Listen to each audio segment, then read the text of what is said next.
अगर मोहब्बत जुनून बन जाए तो क्या प्यार बचता है या सब कुछ तबाह हो जाता है। ये कहानी है इश्क, जिद और एक खौफनाक फैसले की। कामयार मौलवी साहब को अपनी गाड़ी में बिठाकर सीधा आयरा के घर पहुंचता है। वो इरफान साहब के सामने हाथ जोड़कर कहता है, अंकल मैं आयरा से अभी निकाह करना चाहता हूँ। लेकिन इरफान साहब का गुस्सा फूट पड़ता है। वो कामयार को धक्का देकर बाहर निकाल देते हैं। मेरी बेटी कोई खिलौना नहीं है, उसका निकाह तुमसे कभी नहीं होगा। उसी पल इरफान साहब अपने बचपन के दोस्त को फोन करके आयरा का रिश्ता उनके बेटे से तय कर देते हैं। जब ये बात आयरा को पता चलती है तो वो रोते हुए इनकार कर देती है, अब्बू मैं किसी और से शादी नहीं कर सकती। लेकिन इरफान साहब इमोशनल ब्लैकमेल करते हैं, अगर तूने निकाह नहीं किया तो मेरा मरा हुआ मुंह देखेगी। मजबूर होकर आयरा हाँ कह देती है। दूसरी तरफ इश्तियाक भागकर कामयार को खबर देता है, आयरा की शादी कल है।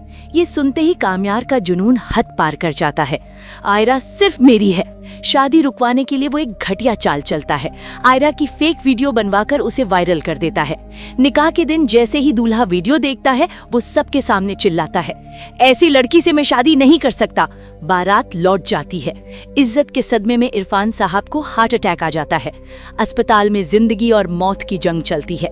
जब कामयार को सच का एहसास होता है वो इरफान साहब के पैरों में गिरकर माफी मांगता है, लेकिन आयरा पुलिस बुलाकर उसे अरेस्ट करवा देती है।